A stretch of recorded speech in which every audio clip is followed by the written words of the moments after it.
The best conference of 2019 is just around the corner on May 3rd and 4th in Geneva, Illinois. The 2019 Doctrine and Devotion Conference on Biblical Theology is going down. For more information and to register, go to doctrineanddevotion.com/conference.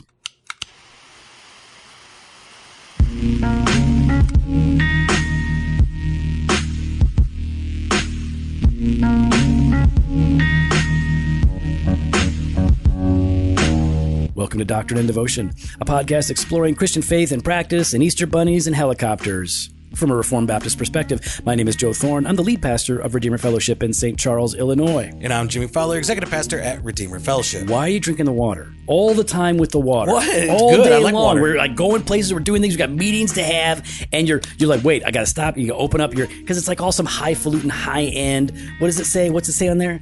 Contigo. What are you talking? That's just a bottle. Oh my gosh! It's just tap water. Here's the thing: it's a shaming thing to do. It's a shaming tactic. No, it's not. Yes, it is. It fits perfectly in my bag. No, but you're drinking water. You're drinking water, which makes me feel bad. It's tap water. It doesn't matter. It's water. You're making me feel bad for drinking coffee and Diet Coke. No, I don't. I had Diet Coke earlier. Yeah, but just don't do it. And I had coffee earlier. Like I it would be water. like it would be like you sitting down and like doing crunches and push-ups like every 5 minutes. because I'm doing that. I'm just saying it's the sounds same like thing. me. No, it is not the same thing. You ruined the day. No, It was a it's good day. It was a good day, and you're ruining it with the water. This water's great. It was a pretty fun day. It was really fun. We got to spend some time together. We got It's to been do a while. some stuff. You and me and Pastor Pat and those Pastor guys Rob. too, yeah. They were there.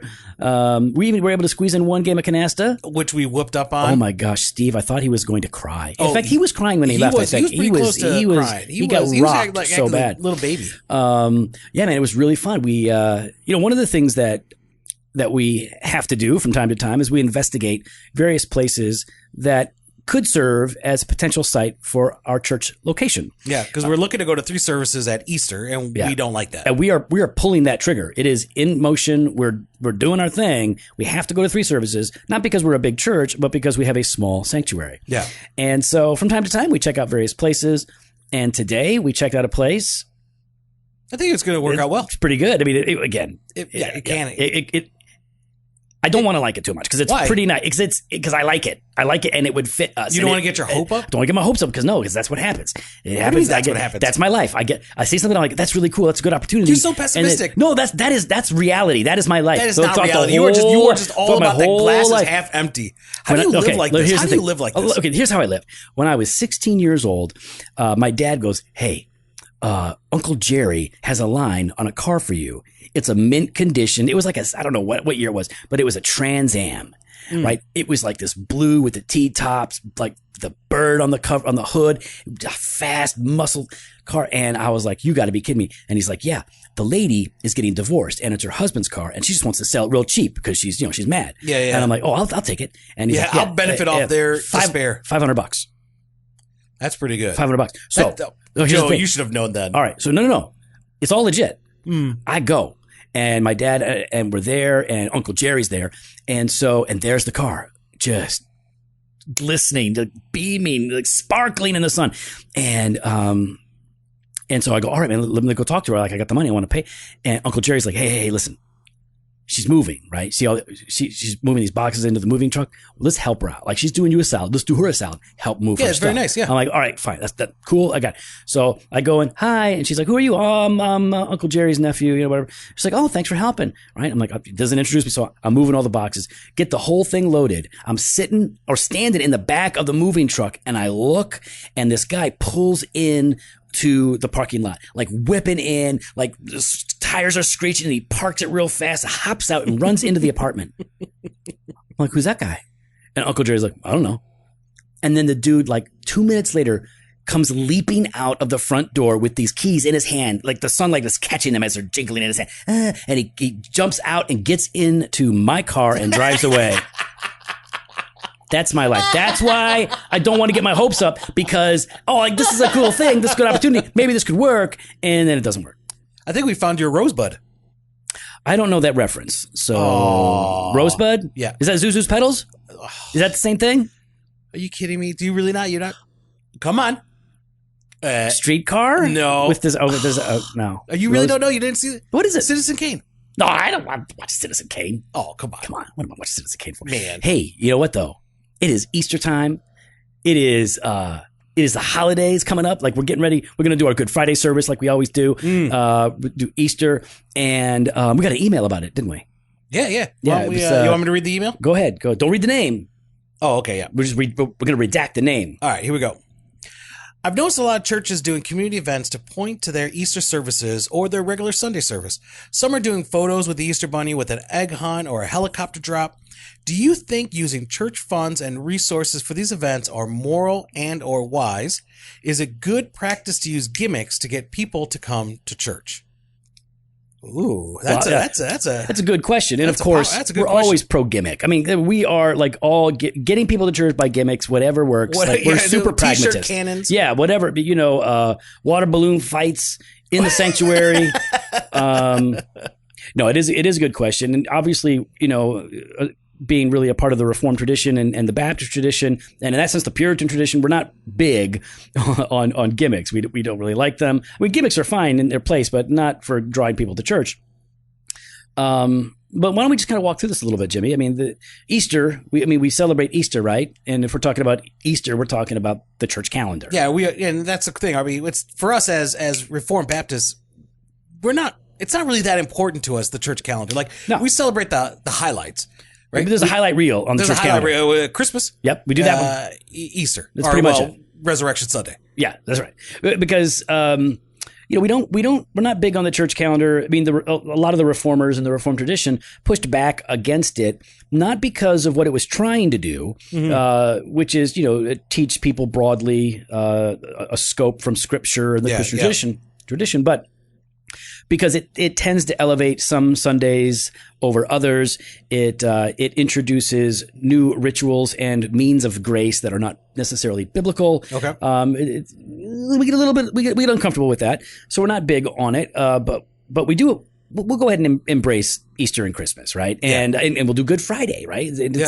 And the thing is, when we do those holidays, those Sundays aren't any different from any other Sunday. It's the same stuff. The only difference is, as it is different with every Sunday, is there are thematic differences that relate to the scriptures that we're reading or focusing on, preaching, singing, things like that. But the resurrection, man, that's important to us. That's really important, right? That's critical for us. I mean, we're talking about salvation. We're talking about our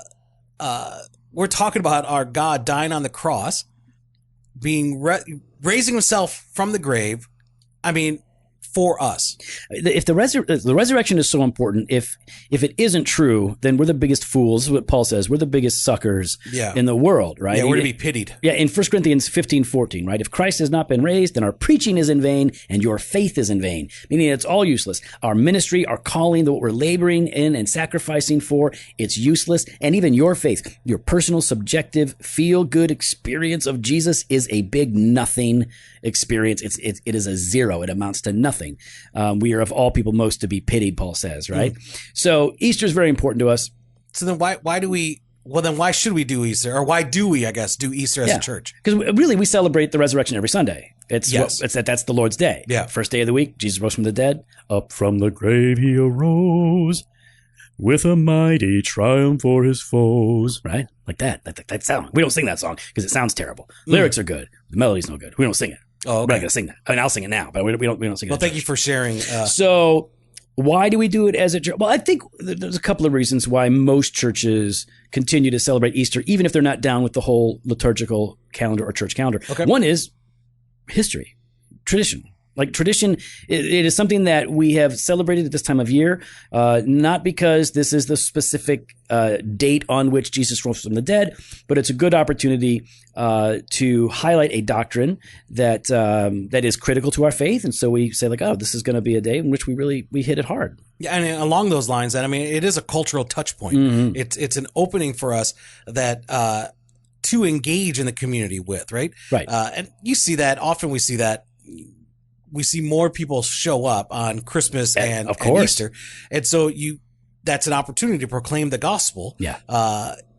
Even more. Can you guys even more? I'm trying to think. No, but it's that's weird. But you know what I mean? Like, that people are coming and you're able to use this as an opportunity to proclaim God's word. And that's more of the reason why we celebrate Easter because as a church, it's not because this is the time of year we celebrate the resurrection. We celebrate the resurrection every Sunday. Mm-hmm. So our Easter services aren't any different from any other time. The reason we actually hop on, who is screaming through our parking lot right now? That's the guy. Is that Pete? Yeah. Oh, hey, Pete. Mm-hmm. Slow it down, bro. We hear you. Hey, your daughter listens. Your son-in-law listens. Hey, tell your dad to slow it down. Stop. I'm just joking. So it's distracting. My ADD kicks in. Yep, what's going on. Squirrel. So listen, I think you're right. Everyone is familiar with Easter in one way or another, whether it's just Easter bunnies and pastel colors or the resurrection of Jesus. People wind up coming to church. And Joe dresses up in I go full pastel. Oh, man. Full pastel. And then he sounds like, hey, you know the greatest treasure you can find?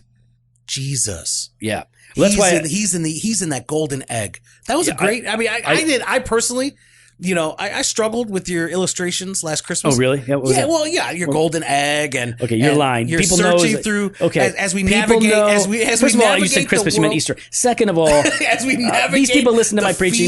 There's no as we navigate the field and search for these eggs. Mm-mm. Some eggs are empty and hollow and leave you empty inside. No, but the one. No. The one true God has an Easter egg out there for you. Did you see I got stuck on my preaching this Sunday because I inadvertently alliterated? I couldn't help it. And so I had to push back against it. And it was like everything was D. And I'm like, I'm not doing this, because we were talking about humility discovered and humility developed. I changed it to maintained. I can't do it. So, yeah, I think that's a big reason why we do Easter as a church and all that. But this guy, he's asking not just about this is real. People do this. Well, he called it a helicopter drop. The helicopter is not dropping. The helicopter is dropping the eggs. Yes. Easter eggs. Just so to be clear. Yeah, but do people actually do that? Churches do that? If you just Google Easter egg, helicopter, egg drop, whatever, you'll see. And there are like big churches that put out like multi-page documents on how you can do it and do it effectively, right? Because there's like a whole way to do this. This is a real thing? It's a real thing. People, you've heard of this. Come on, you've heard of that Easter egg drop from helicopters. No. They do it out here in the burbs of Chicago, man. Big churches like to do this. I've never seen that. All right. Or never heard of it either. Before we get to the helicopter thing, let's just talk about egg hunts. All right. Easter egg hunting. You've heard of that, right? Is that something you've heard of? Yes. Okay. Yes. Okay. You have heard of that. Your kids have hunted Easter eggs in your backyard. Of course. Okay. Right. Yeah. Of course. Of course. Okay. Well, maybe they shouldn't. Well, oh, really? You think so? So if a church puts on an Easter egg hunt, good or bad? It's good. I don't think it's bad. Why not? It's not about Jesus. Oh, well, then what about a picnic? Jesus had picnics. Okay, but he didn't hunt for eggs. Oh, okay. Playing softball. Jesus played softball. Oh, did he really? Maybe not. I don't think he did. What was his average? 1,000. 1,000. It would be 1,000. Am I right? Did I give a baseball number? I was going to say 500, but it's batting 1,000, which is impossible. But that would mean that you've hit every time, right? Is that right? Did I get it right? You're good. All good right. job. Look at that. All right. So, I think you're right. This is an Easter egg hunt is a game.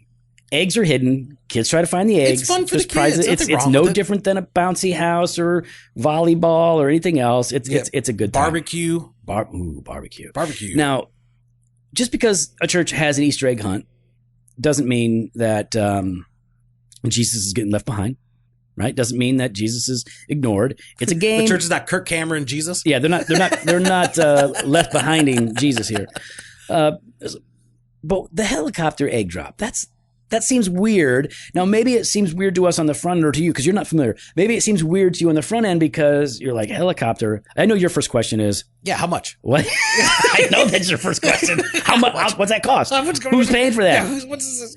Well, that's a good question. I actually went on Twitter today and I asked this. I have a question. How much does it cost to rent a helicopter for an egg drop on Easter? Parentheses, no, this is not something we are considering for our church. This is just research. So about 90% of the multitude of responses were making fun of me. And but I did get a response from Eric Williams. He said, having worked at a church that actually did this, the answer is around $10,000. $10,000. $10,000. Now, I know a pastor in the town before he got fired who spent $10,000 a month on his own discretionary budget. It. Okay. Stop. All right. So the question is that's a lot of money to spend on a game, right? $10,000? Oh, yeah. No, that's. Why are you opening your phone? Because I'm getting my calculator out. Oh, you're going to do it. Okay. So $10,000. No, stop divided by 300 people. Okay. What were you checking? No, I was trying to think, okay, is that like, for a lot of churches, 10,000, 10,000 could be like what they need for the month or what they need. 10% of their budget. That's If it's a small 10% church, 100,000 bucks. But God, goodness, you're going to 10%. Well, and obviously a small church is not going to do this. Obviously. Because they don't have that money. So even if you do have the money, it seems like I don't know that this would be a good investment. I would say it's not really a good investment. I'm with you on that. I I don't think it's a good use of. All right, what if it's free though? What if, because like I had a guy respond online, he's like, oh, our church got it done for free. They said it was done for free based on the people that they knew or whatever. What if it's free? Helicopter egg drop. Don't be a hater, Jimmy. Don't be a hater. I mean, if it's free, it's free. I mean, if you're already going to do, but there's still that aspect of the gimmick. But is the gimmick the helicopter? Is the gimmick the egg find? See, like when I pastored a small church in rural Kentucky, the church had long had an Easter egg hunt. So I had to officiate when I was there. Okay. And so all the neighborhood kids are invited. Eggs are hidden around our property and the kids all come and then we explain to them the thing and they all do a little devotional, the whole thing. And it was just a nice thing to do. Is that a gimmick or is it just a nice gesture? See, I think I lean towards nice gesture.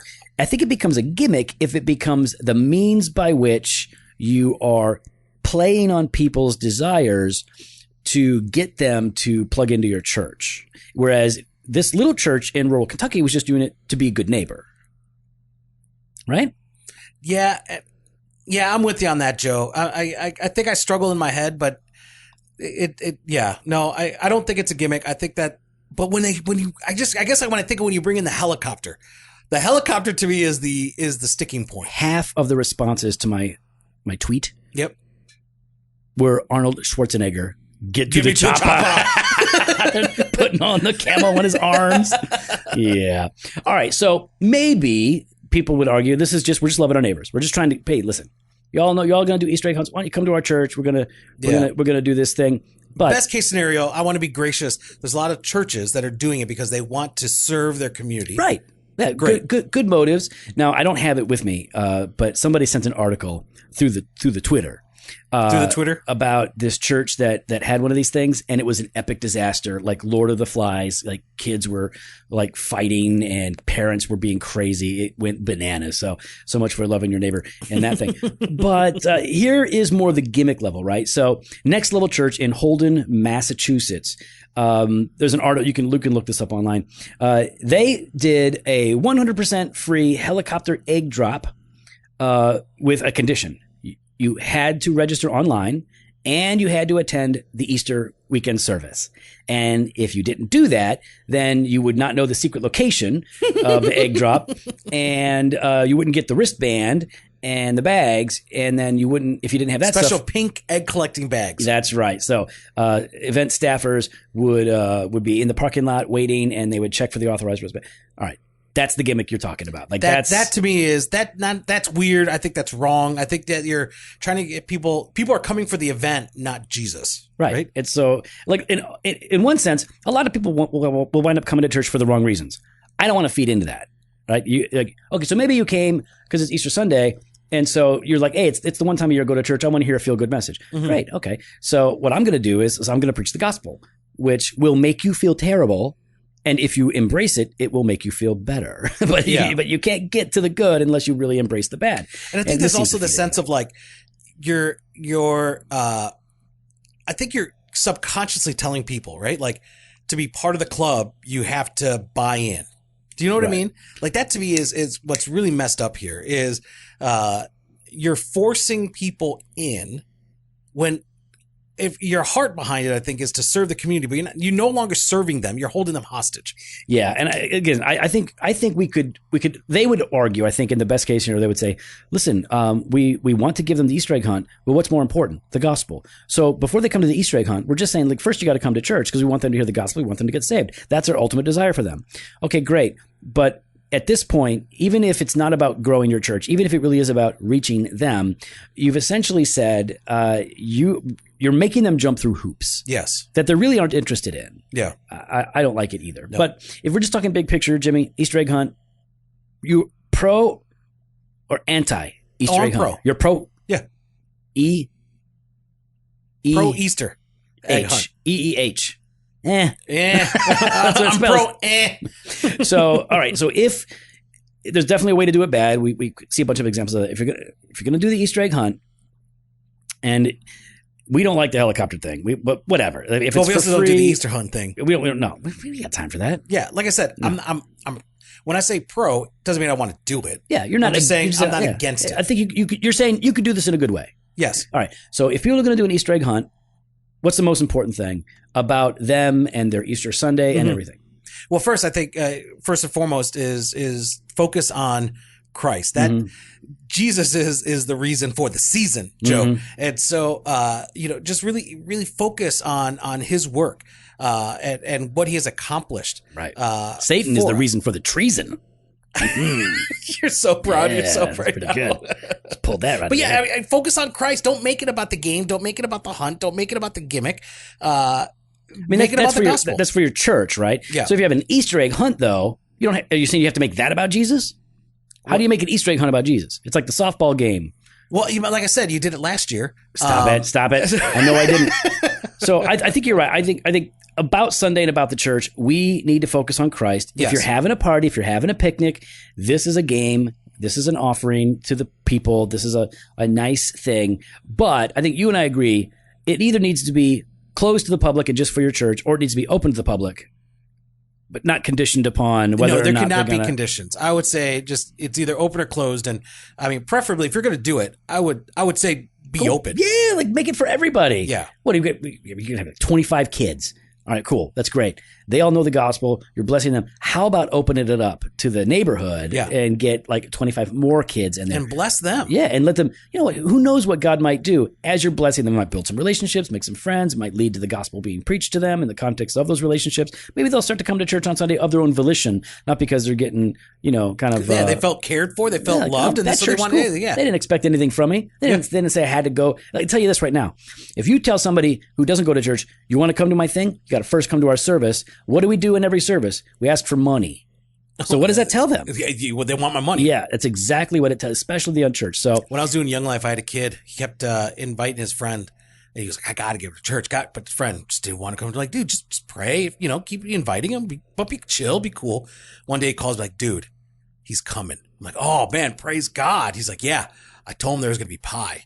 I'm like, bro. Was there pie, though? Huh? By the grace of God. So there wasn't planned pie. No planned pie. Oh my gosh. But I think he said something to a friend of mine who said something to his wife, and she brought pie that day. Nice. Yeah. What kind of pie though? I don't remember. I didn't have it. This is up in Canada, probably a meat pie. Something terrible. Canadians can't make pies. But I was like, dude, how you? And he just that's his name. Caston just kept looking at me once. He's like, look, there's pie, yo. I'm like, I invited, when I was a new Christian, I was out of high school, but I went to the youth group because there was nowhere for me to go. And so my friends were all pretty hard dudes. Like they were just, fighters and whatnot. And so one of these guys, who was a real tough guy. Now it's weird. A lot of tough guys are insecure, right? Yeah. He is, right? Yeah, so a tough guy, but Joe insecure. is, yeah. So I definitely am. So I was like, why don't you come to this thing, man? I want you to hear what's going on. It's pretty cool. He knew I was a Christian now. He's like, all right, I'll come.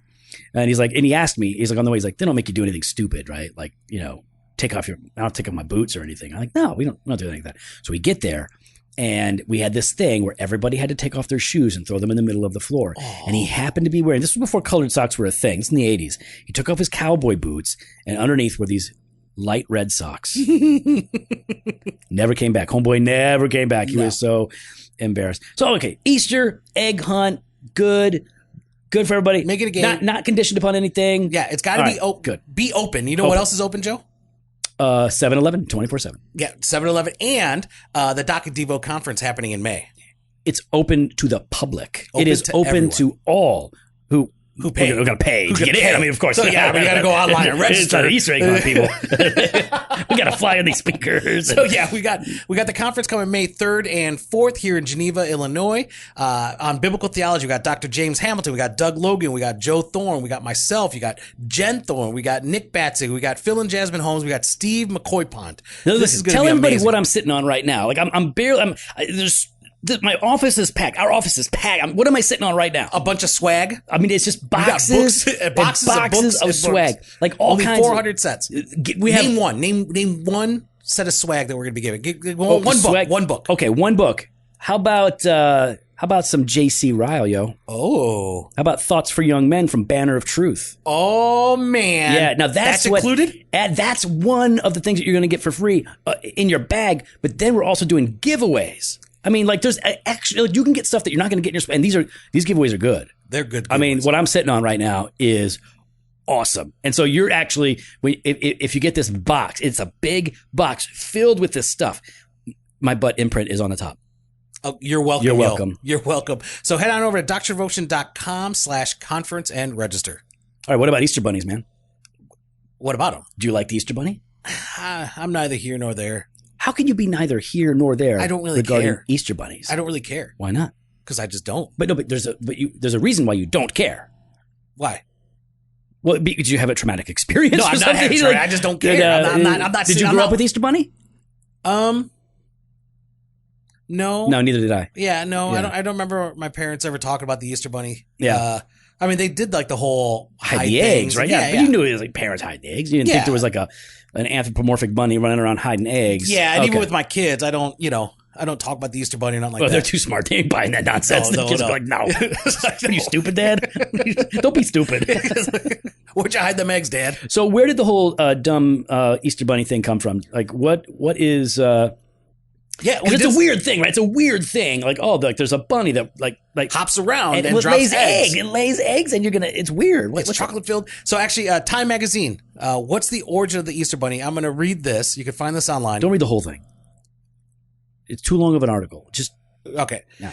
The exact origins of the Easter bunny are clouded in mystery. Done. All right. Oh, still. One theory is that the symbol of the rabbit stems from pagan tradition, specifically the festival of Esoter. It looks like it's Eostor. It's Oster or Easter, something like that. It's EOSTRE. Ostre. All right. So the festival of, let's just say Easter. Yeah, a goddess of fertility whose animal symbol was a bunny. Rabbits known for their energetic breeding, the conjugal love. They're married. Have traditionally symbolized fertility. Eggs are also representative of new life and is believed that decorating eggs for Easter dates back to the 13th century. Hundreds of years ago, churches had their congregations abstain from eggs during Lent, allowing them to be consumed again on Easter. Okay. We're not even going to get into the Lent thing. You guys know what we think about that. All right. And then there's also another article that we dug up from history.com on Easter symbols and traditions. It says, according to some sources, the Easter bunny first arrived in America in the 1700s with German immigrants. Thanks a lot, Jen. Your family people brought the Easter bunny here. They settled in Pennsylvania and transported their tradition of an egg-laying hare called Osterhase or Osterhase. Osterhase. That's a horror movie. Osterhase. Yeah, that's a scary movie. Their children made nests, which this creature could lay its colored eggs in. Eventually, the custom spread across the U.S., and the fabled rabbit's Easter morning deliveries expanded to include chocolate and other types of candy and gifts, while decorated baskets replaced nests. Additionally, children often left out carrots for the bunny in case he got hungry from all his hopping. That's cute. And it's a little weird. All right. So, obviously... it's a fake thing, right? Yeah. It's not a real thing. Nobody really believes in it. Wait, really? Yeah. Oh, it's not real. Is Santa real? So, Santeria? What'd you say? Is Santa real? Oh, I think you said Santeria. Yeah, he's real in the hearts of many children whose parents lied to them. So, look, this is like a lot of things. Yeah. Parents tell their kids stories. And I know they're trying to have fun. There's a lot of Christians who are like, I would never lie to my kids. Well, I'll tell you right now, I have never lied to my kids about Santa Claus or Easter Bunny, but I have bold-faced lied to my kids to play a joke on them, just not Easter Bunny or Santa Claus. Yeah. So, and I would imagine that most parents have done that, like, oh, sure, that's real good. You should take a drink of that. It's really yummy. And then they're going to hate it. Like, you're lying to them, not with the intent of deceiving them long term, but to get them to drink something that's going to make them gag. I mean, I've lied. Yeah. Yeah. I mean, like it was Elias's turn to pick what pizza we were going to have. Yeah. And he's like, oh, I want Hawaiian. And I said, they're out. He's like, well, can we call it the other place? I said, they're all out. Now, listen, why would you deny Hawaiian is the best pizza? It is not. I love the Hawaiian. No, you do not. I do too. You are lying. Nope, 100%. You are 100. a liar. I'm 100. Liar. You are not 100. You ask Jen. I'm going to ask Jen. If we go to California Pizza Kitchen, You will get I get the Hawaiian every time. What is wrong with you? You're wrong. Love unless they you use they use barbecue sauce instead of marinara. That's lame. That's no good. I don't like that. But I do like just regular pizza. Got the cheese on there. You got the Canadian bacon on there and some pineapple. So Canadian good. bacon? You mean ham? Yeah, it's ham. Yeah. Ham? Because Canada can't do anything right. They can't even do bacon right. Ham and pineapple. Oh, how you like my bacon, eh? It's called ham, bro. Okay. So anyway, so we tell fibs to our kids, to play jokes on them, to play around. For real though, that's gross. Why? It's so good. All right, listen. Can we move on? Nobody cares about my Hawaiian. I can't tell if you're lying. I'm being 100% true. For real. That's gross, Joe. Oh man, I might get some tonight. No, I'm working late. All right, so what are your thoughts, Jim? If we're just talking about the Easter Bunny, like we don't get our kids to believe in Santa, but like we all play around, like, oh, Santa's going to bring your presents, but none of our kids believe that. Like come on. So yeah. I mean, for me, I think as far as like for individuals and families, I think they're allowed to have fun. Have fun with your kids. There's nothing wrong with that. There's nothing wrong with enjoying that time together. They're young. It's like let them be imaginative if they're imaginative. Let them enjoy that season, right? Let them have that fun. There's nothing wrong with that. It would be different. I'm more annoyed with the Christians that tell other parents not to do it. Yeah, mind your business. Yeah, that annoys me more. Disciple your kids. Yeah, don't try to ruin our fun. Right. Let the kids have fun. Yeah, like listen. Everybody's responsible for what they do. Some things that you teach your kids not important. But there are other things like teaching your kids, especially depending on where you live. You might need to teach them about Sasquatch. Bigfoot. Because if they start hearing the wood knocking, they hear the wood knocking at night, and they hear the whoop, whoop. They hear the whoops. And they better know. That ain't an Easter bunny. That's for real, and he will kill you. Did you watch that latest documentary? Which one? You haven't seen it yet? I don't know. What is it? It's called Smallfoot. It's actually. No, I haven't seen this. Oh, it's about Sasquatch. Yeah. Finding out about humans being alive. That's a kid cartoon. No, it's a documentary just for I just realized what it was. Stop it. But I did recently watch a documentary on the legend of Boggy Creek, which, that's about Bigfoot. I love that I had you for a few moments. All right. You know what, though? The kids having fun with the Easter Bunny. Even we let our kids sit on Santa's lap, like back in the day, even though they didn't believe in Santa, because it's fun. It's like sitting on Mickey I always Mouse's tell them, lap, hey, don't go around school telling kids, Yeah, right. You leave it alone. Don't be that kid. Listen, and you can sit on Santa's lap, but you cannot sit on Joe Biden's lap. Okay, that's a rule.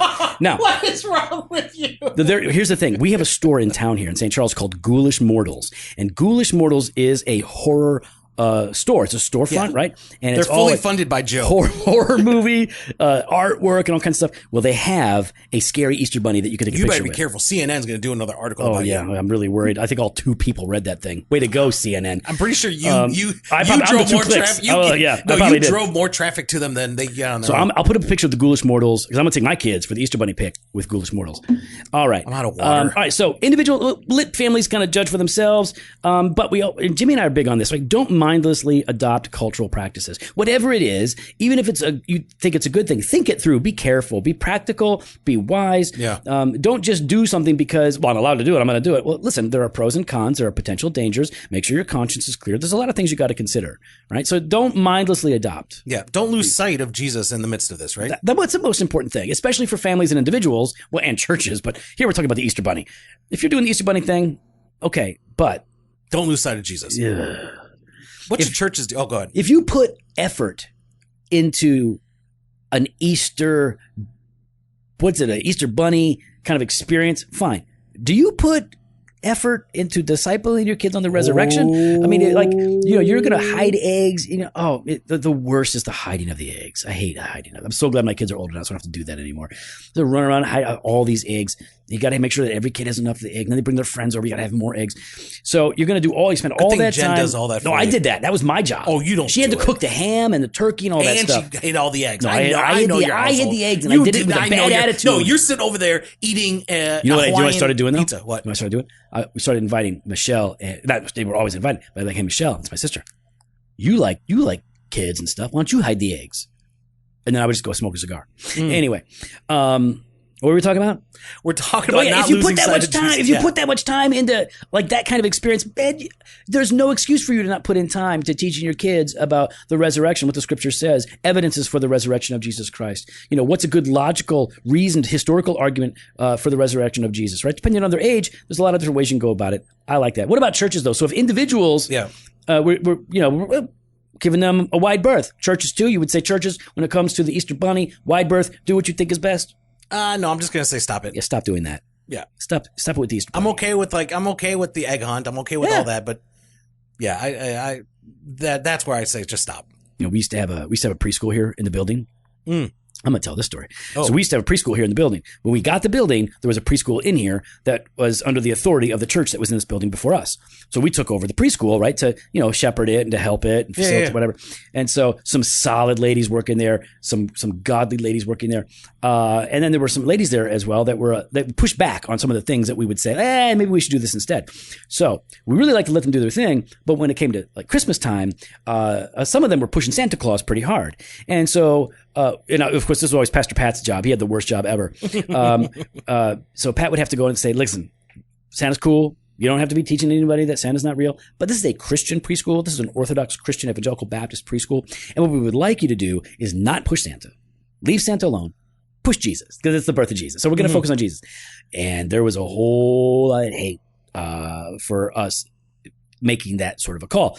So churches, I'm pretty sure you still get the hate for that. Oh man, I was with my whole family at a food festival in downtown Geneva, and we're walking, and so it's my wife and it's my kids, and I'm in the back of this line of my family, and I'm passing one of these teachers and her husband, and so we catch eyes, and as we're passing by each other, she calls me a really bad word out loud, and my kids could hear. Oh, your kids can hear everything. That's horrible. Yep.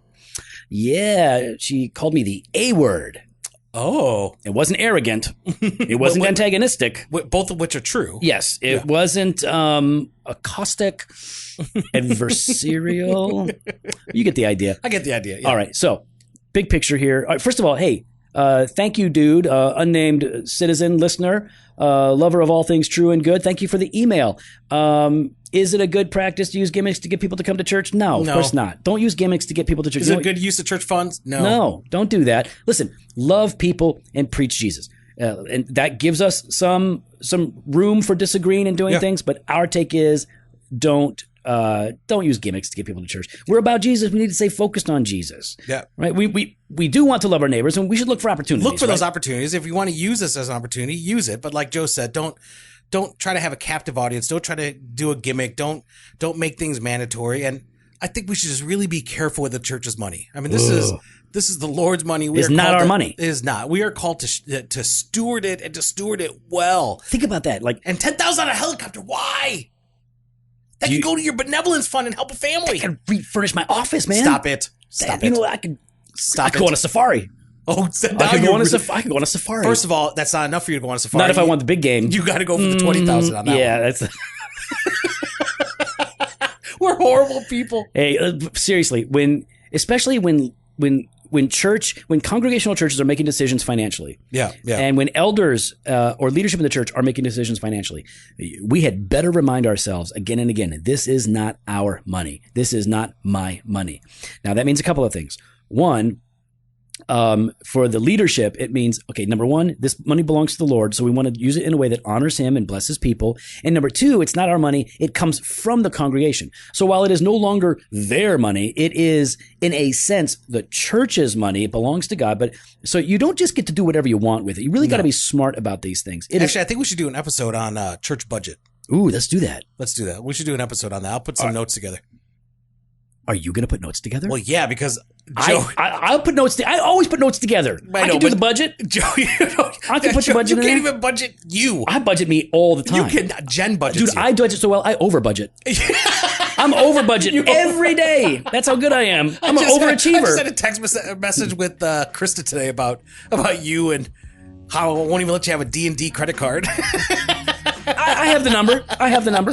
I can make. I can't show it. I don't have a physical copy of it. But if I wanted to, So listen, I could do a budget episode. Well, you could be part of it. But Can I be on the episode? Yeah. Can I say some stuff? Sure. Okay. Sure. Yeah, we'll talk about it later. Well, we'd love to hear your thoughts. You can follow us on Instagram and Twitter at Doc and Devo or on Facebook /Doctrine and Devotion. You can head to the website, doctrinedevotion.com. There you can contact us. You can sign up for the email blast or hit up the store, chofostore.com. So great. Grab some Can't even read gear. copy. Fresh pod every Monday and Thursday. Blog posts on Wednesdays. Video content on Fridays. Later.